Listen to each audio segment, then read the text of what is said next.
একটি এনজিও সরকার বানালেন। আপনি এমন কাউকে নেন নাই যারা রাজনীতি বোঝে বা যাদের কিছু ভিশন আছে।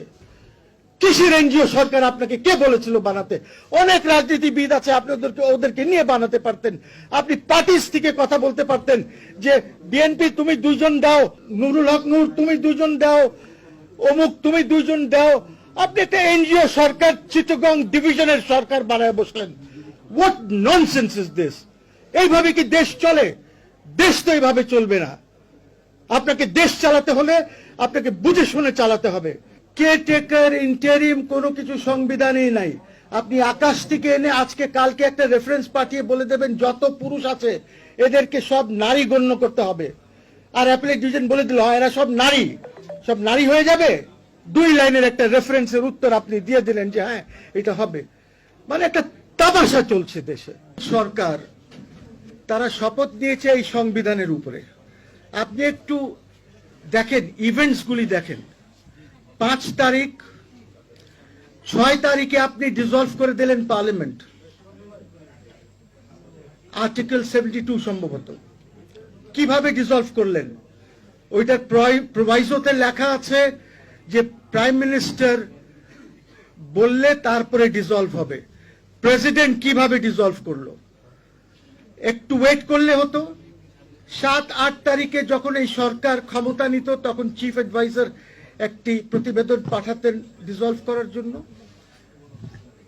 কে ছিল? কারা করলো এটা? তখন তো উনি দেশেও নাই, প্রধান উপদেষ্টা।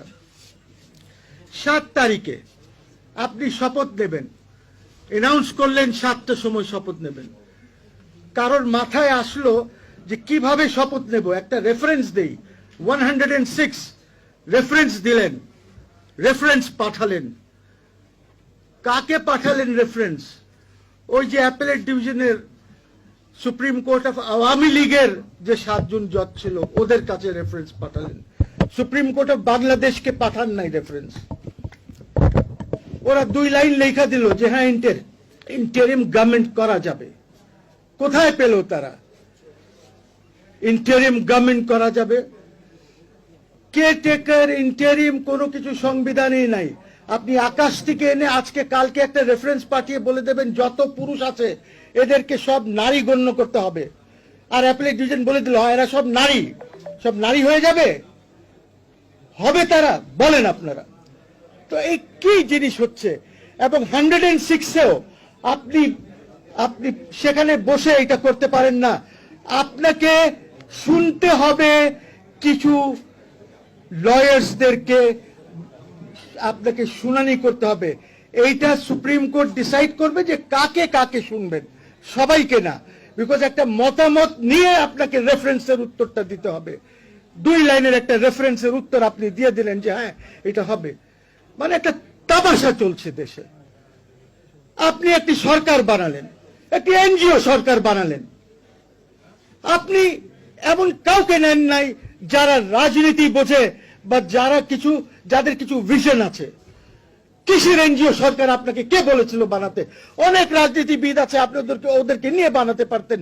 আপনি পার্টিস থেকে কথা বলতে পারতেন যে বিএনপি তুমি দুইজন দাও, আওয়ামী লীগ নুরুল হক নূর তুমি দুইজন দাও, অমুক তুমি দুইজন দাও।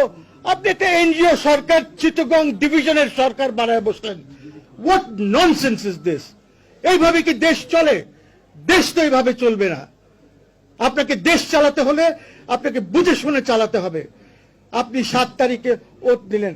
এখন যে সরকার চলছে কেউ বলতে পারবে যে সরকার চলছে?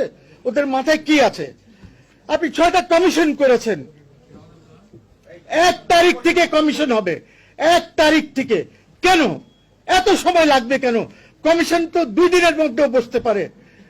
6টা জায়গা দিয়ে দেবেন, 6 জায়গায় তারা বসে কাজ শুরু করবে। 1 তারিখে কেন শুরু করবে? 2-3 মাস কেন লাগবে কমিশনকে কাজ করতে? আর আপনি ওভারল্যাপিং কমিশনস দিয়েছেন। একটা দিয়েছেন জুডিশিয়ারির জন্য, একটা দিয়েছেন সংবিধানের জন্য, একটা দিয়েছেন ইলেকশনের জন্য। কি ইলেকশন অথবা জুডিশিয়ারি এটা কি সংবিধানের বাইরে? এগুলো তো সব সংবিধানের ভিতরেই থাকতে হবে। আপনি ওদেরকে মেম্বার করে দিতেন ওদেরকে নিয়ে। আপনি আপনি কাদেরকে, তো আপনি যে কমিশনগুলি বানাচ্ছেন কিভাবে বানাচ্ছেন? ধরেন